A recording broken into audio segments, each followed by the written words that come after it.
സി.എം. വലിയുല്ലാഹി ഏകദേശം 5 വർഷത്തോളം അള്ളാഹുവിനെ ഏകാന്തമായി ആരാധിക്കാൻ വേണ്ടി തിരഞ്ഞെടുത്ത ഒരു ഗുഹയെയും ആ സ്ഥലത്തെയും കുറിച്ചാണ് ഇന്നത്തെ വീഡിയോയിൽ പറയുന്നത്. ധാരാളമായി സി.എം. വലിയുല്ലാഹിയുടെ കറാമത്തുകൾ പറയുന്നവർ പോലും എങ്ങനെയാണ് അവർ ആ ഒരു സ്ഥാനത്തേക്ക് എത്തിപ്പെട്ടത് എന്ന് പലപ്പോഴും സമൂഹത്തോട് പറഞ്ഞു കൊടുക്കാറില്ല.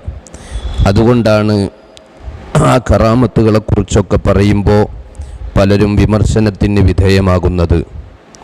ഷേഖ് ജീലാനി തങ്ങളെപ്പോലെ ഊണും ഉറക്കം അതൊന്നുമേ കൂടാതെ ഒരാണ്ട് കാലം പുറത്ത് നടന്നോവർ വന്യ മൃഗങ്ങൾ അധിവസിക്കുന്ന ഘോരമായ കാട്ടിലൂടെയും പ്രാന്തപ്രദേശങ്ങളിലൂടെയുമൊക്കെ നടന്ന് പച്ചിലകളും അരുവികളിലെ വെള്ളവും മാത്രം കുടിച്ച് ജീവിച്ചിരുന്ന ഷേഖ് ജീലാനിയുടെ ജീവിതത്തിൻ്റെ ചില നേർചിത്രങ്ങൾ സി.എം. വലിയുല്ലാഹിയുടെ ജീവിതത്തിലും നമുക്ക് കാണാൻ സാധിക്കും. കോഴിക്കോട് നിന്ന് വയനാട്ടിലേക്ക് പോകുമ്പോൾ താമരശ്ശേരി ചുരത്തിലെ 4ാമത്തെ വളവിൽ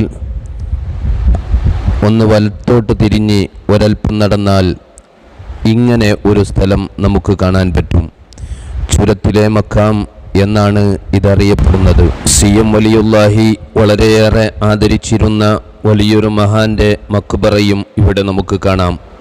ഏകദേശം 5 വർഷത്തോളം സി.എം. വലിയുല്ലാഹി ഇവിടെ അള്ളാഹുവിനെ ഇബാദത്തിലായി കഴിഞ്ഞു എന്നാണ് പറയപ്പെടുന്നത്.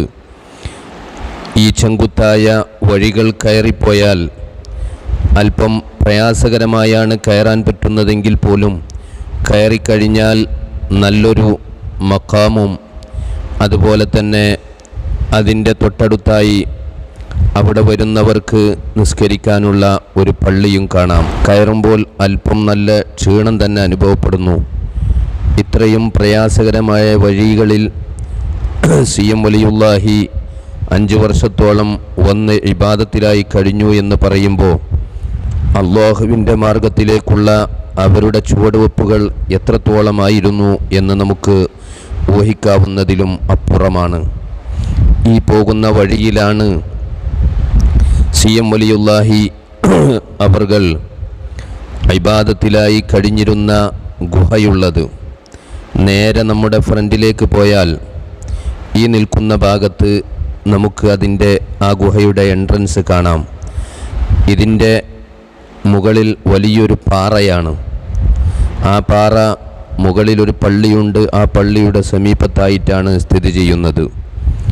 തുറന്നു നോക്കുമ്പോൾ തന്നെ നല്ല ഇരുട്ടുള്ള, കയറാൻ തന്നെ പേടി തോന്നുന്ന ഒരു പ്രത്യേക ഗുഹ.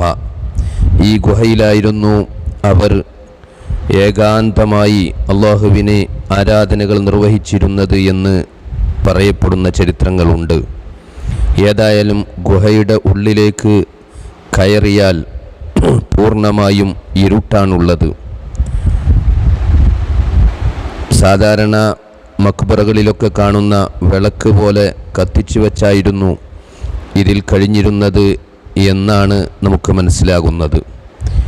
ഏതായാലും ഇത്രയും വലിയ സാഹസങ്ങളൊക്കെ ദീനിൻ്റെ പേരിൽ സഹിച്ച് അള്ളാഹുവിൻ്റെ വഴിയിൽ പ്രവേശിച്ചതുകൊണ്ടാണ് മഹാനവറുകൾക്ക് ഇത്രയും വലിയ ഉദാത്ത സ്ഥാനത്ത് എത്തിപ്പെടാൻ കഴിഞ്ഞത്. അപ്പോൾ എല്ലാവരും പരമാവധി ഷെയർ ചെയ്ത് മറ്റുള്ളവരിലേക്ക് എത്തിക്കുക. അസ്സലാമു അലൈക്കും.